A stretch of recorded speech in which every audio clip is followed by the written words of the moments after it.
Welcome. You're listening to Still Mind Suttas, a space for slowing down and meeting early Buddhist teachings in a clear, calm way.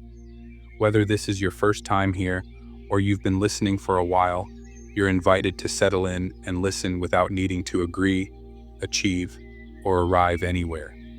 In this episode, we'll explore a discourse spoken shortly after the Buddha's passing, where questions of leadership, authority, and trust naturally arise within the early community. Rather than offering a new figure to follow, this teaching points in a quieter direction, toward principles, practice, and shared responsibility. It's a reflection that still feels relevant today, especially when we're navigating uncertainty, looking for guidance, or wondering what really deserves our trust in daily life.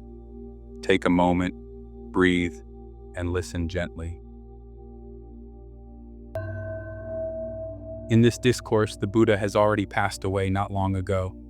The scene opens near the city of Rajagaha, where Venerable Ānanda is staying in the bamboo grove, a quiet forest monastery once favored by the Buddha himself. The world around him is unsettled. King Ajatasattu is reinforcing the city's defenses, suspicious of rival rulers. Change is in the air, politically, socially, and spiritually. And beneath all of this lies a quiet question many people are carrying in their hearts. Now that the Buddha is gone, what holds this community together? Early one morning, Ānanda sets out on his alms round. Finding it too early to enter the city, he decides instead to visit a local official, a Brahmin named Moggallāna, known as the guardsman, who is overseeing part of the construction work. When Moggallāna sees Ānanda approaching, he greets him warmly, offers him a seat, and speaks with obvious respect. After they sit together, Moggallāna asks a question that goes straight to the heart of the matter. He asks whether there is now any single monk who fully possesses all the qualities the Buddha had, someone who has completely replaced him. Ānanda answers calmly and clearly. No, he says, there is no monk who matches the Buddha in every way. The Buddha was unique. He was the one who discovered the path that had not yet arisen, who brought to light what was previously unknown, who explained the way with clarity and precision. The Buddha did not simply walk a path, he revealed it. After him, his disciples follow that same path and gradually become established in it, but none stands in his place as an equal. Their conversation is then interrupted by another official, Vasakkara, a high-ranking administrator of Magadha, who arrives on an inspection tour. He greets Ānanda politely, and after learning what they were discussing, presses the question further. He asks directly, did the Buddha appoint anyone to be the leader or final authority after his death? Someone who would serve as an arbitrator or judge over the monastic community?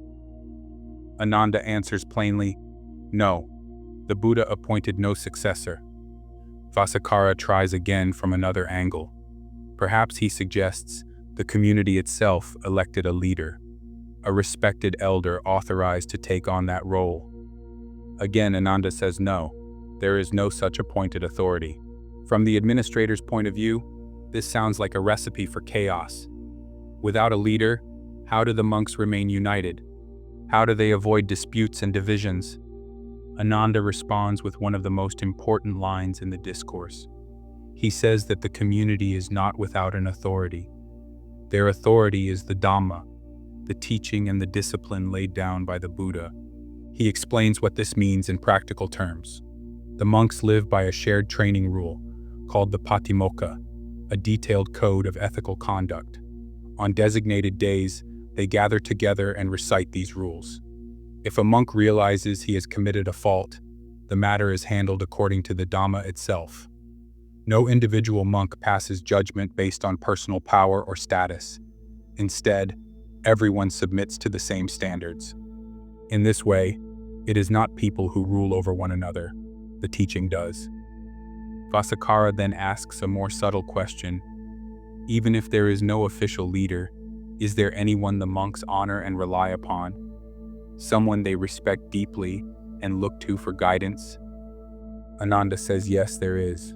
but he quickly clarifies what that respect is based on. It is not rank, seniority, or appointment. It is based on qualities.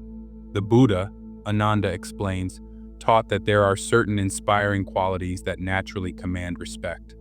When these qualities are found in someone, the community honors them and is willing to learn from them. Ānanda then describes these qualities in broad strokes. He speaks of a monk who lives ethically and carefully, who knows the teachings deeply and has reflected on them thoroughly, who is content with simple necessities and not driven by excess. He describes someone skilled in meditation, able to settle the mind into deep states of stillness and clarity, known as jhana, states of collected awareness that bring steadiness and ease. He goes on to mention more extraordinary capacities that appear in the texts: heightened perception, deep insight into the minds of others, understanding of cause and effect across lifetimes, and finally, the complete ending of mental defilements, the full realization of liberation. These qualities, taken together, point to wisdom, discipline, and freedom, not authority in a political sense. Ānanda's point is not that every respected monk possesses all of these abilities, but that respect flows naturally toward those who embody the path deeply. The community aligns itself with qualities, not titles. Hearing this, Vasakkara turns to his companion and remarks that the monks clearly honor what is worthy of honor. If they did not respect someone of such integrity and depth, who could they possibly respect? The conversation then softens. Vasakkara asks where Ānanda is staying, and Ānanda mentions the bamboo grove. The administrator praises it as a quiet, suitable place for seclusion. Ānanda responds graciously, noting that such peace is possible thanks both to good governance and to practitioners who value stillness and restraint. Vasakkara recalls a time when he himself heard the Buddha speak about meditation.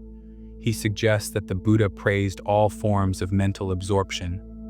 Ānanda gently corrects him. The Buddha, he explains, did not praise every kind of mental focus. States of mind dominated by craving, ill will, dullness, restlessness, or doubt were not praised, even if someone fixated on them with intensity. Absorption rooted in confusion or unwholesome states only deepens suffering. What the Buddha praised were forms of meditation grounded in letting go. Beginning with seclusion from distractions and unskillful habits, the mind settles into calm, clarity, and balance. These deeper states are marked not by grasping, but by increasing equanimity, mindfulness, and freedom from agitation. This is the kind of collectedness that supports wisdom. Satisfied, Vasakkara takes his leave, expressing appreciation for Ānanda's clarity. After he departs, Moggallāna returns to his original question, still curious. Is there truly no one who replaces the Buddha? Ānanda repeats his answer, patiently and firmly. No one replaces the Buddha. The Buddha opened the path. The disciples now walk it. The heart of this discourse is not about hierarchy or leadership structures. It is about where authority truly lies, not in a person, not in an office, but in a living practice grounded in ethical conduct, shared discipline, and direct understanding. For us today, the teaching still speaks. We often look for figures to rely on, someone to tell us what to do, someone to stand in certainty for us. This sutta invites a different kind of confidence. It points us back to principles, to practice, and to qualities that can be cultivated here and now. When conduct is clear, when understanding is deepened, when the mind learns to settle and let go, the path continues, no matter who is present or absent. As we come to the end of this reflection, the heart of this sutta leaves us with a simple but steady message. What truly holds a life or a community together is not a person to cling to, but a way of practice grounded in clarity, ethics, and understanding. Instead of asking who should lead us, the teaching invites us to ask how we are living, moment by moment. You might carry this into your day by noticing where you rely on habits, principles, or values rather than personalities, or by gently reflecting on what helps your own mind settle and act with care, even when things feel uncertain. If these sutta reflections support your practice or curiosity, you're welcome to return, listen again, or quietly follow along with future episodes here on Still Mind Suttas. Thank you for taking this time to listen and for walking the path with patience and attention.